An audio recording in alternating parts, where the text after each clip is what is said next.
አሰላሙ አለይኩም ወረህመቱላሂ ወበረካቱን። ውድና የተከበራችሁ ውድ ቤተሰቦቼ እንዴት ናችሁልኝ? እኔ ደህና ነኝ ያለሁኝ አልሐምዱሊላህ። እንደውም ክርስቲያን ወገኖቼ ሰላም ሰላም ብያለሁ። ለቤት አዲስ ከሆናችሁ ፕሊስ ላይክ፣ ሼር፣ ሰብስክራይብ አድርጉ።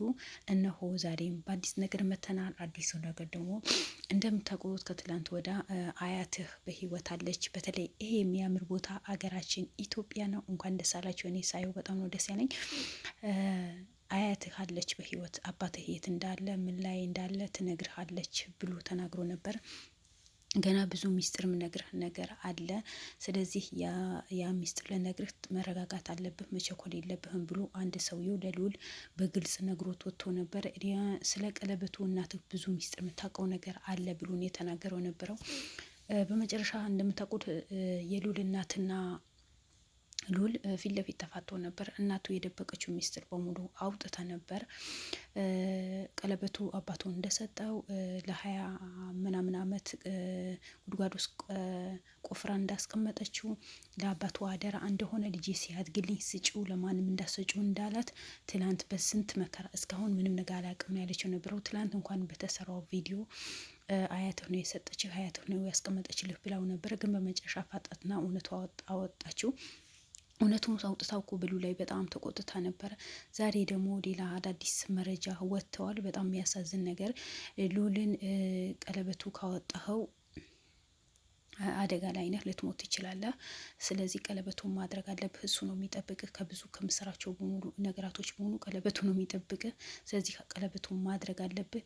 ብዙ የማታውቃቸው ነገራቶችን አሉ የዛ ጎሳ አንተ ስለሆንክ፣ ስለዚህ ስለ ጎሳህን በስነ ስርዓት መከተል አለብህ። ከዛ ጎሳ ከወጣህ ጥሩ አይደለም። ገና አባትህ መጥቶ ነው ወንድ ልጅ ሚስቴ ወንድ ልጅ አርግዛለች ወንድ ልጅ አለኝ ብሎ ሲናገር ነው በስምህና በምንህ በደምህ በምንህ እኔ ደሞ ኬት እንዳመጡት አላቅም። አውዙ ቢላሂ ሚነ ሸይጣን ረጂም ተሰርቶ የተሰራ ቀለበት ነው። ቀለበቱ በውስጡ ብዙ አይነት ነገራቶችን የያዘ ነው። ስለዚህ ከዛ ቀለበት እንዳትወጣ። ቀለበቱ ካወጣ ህይወቱን በሙሉ ይበላሻል።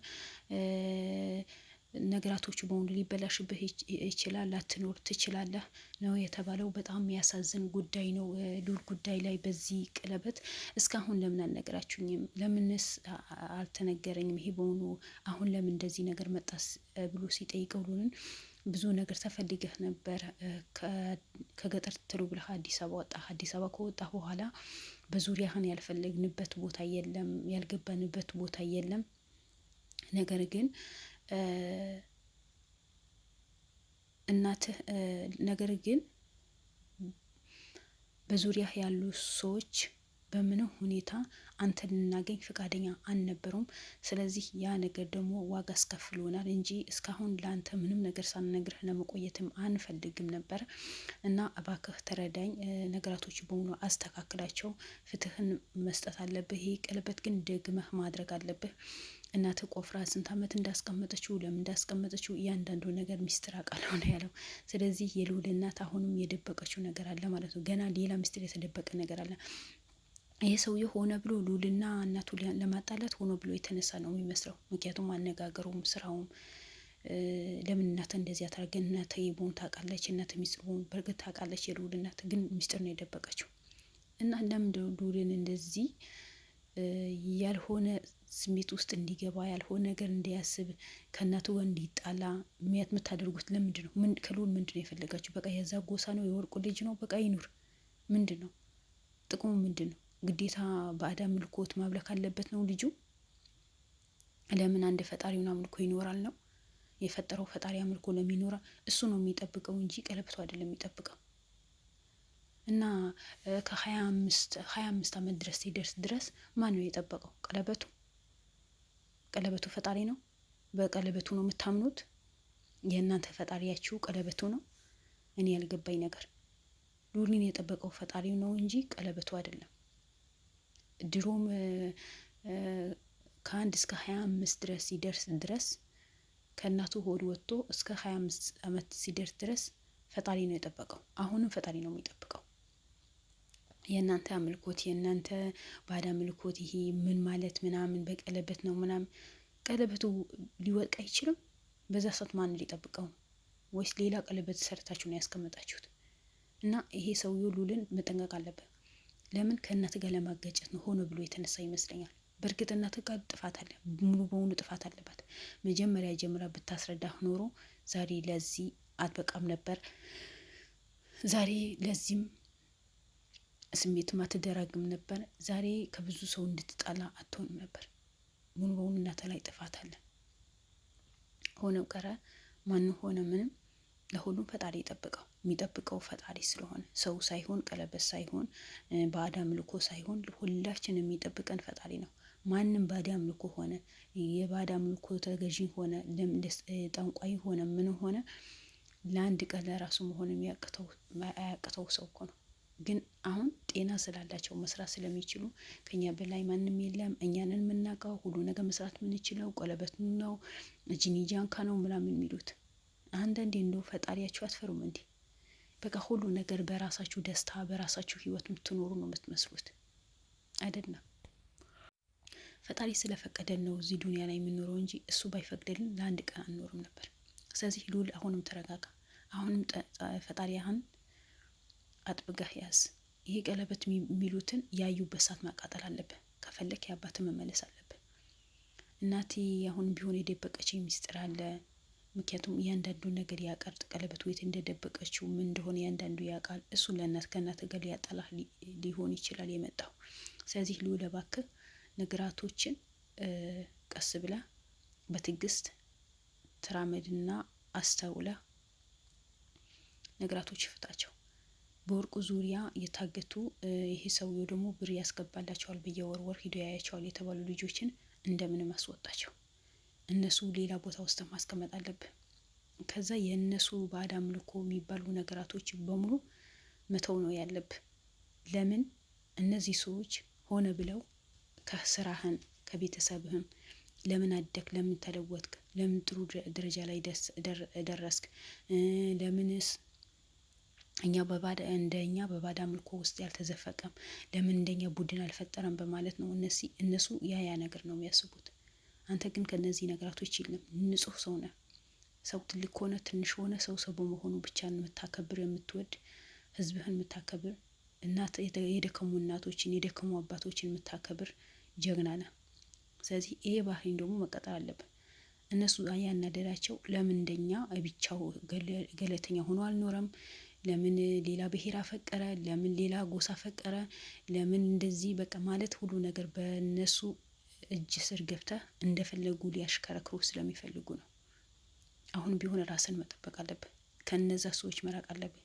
ግን እዛ ጉዳት ላይ ያሉ የተባሉ ሰዎችን እያንዳንዱ ለቅመህ አውጥተህ ሕክምና የሚያስፈልጋቸው ሕክምና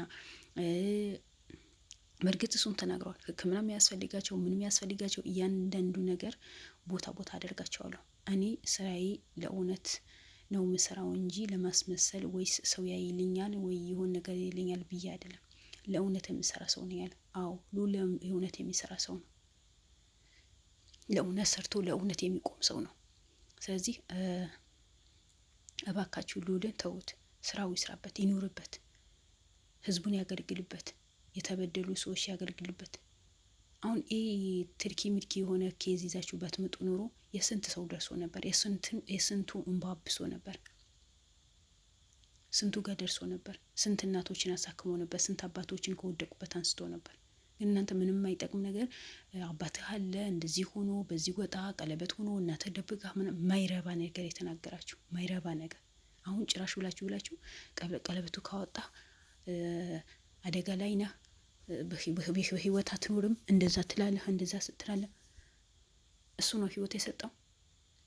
ህይወት የሰጠው እሱ ነው፣ ቀለበቱ ነው። የእናንተ ባዕድ አምልኮ ህይወት ይሰጣል? ራሳችሁ እንኳን ለአንድ ቀን መቆየት ትችላላችሁ? ፈጣሪ ስለፈቀደላችሁ ነው እንጂ ለምንድነው ፈጣሪያችሁ የምትረሱት?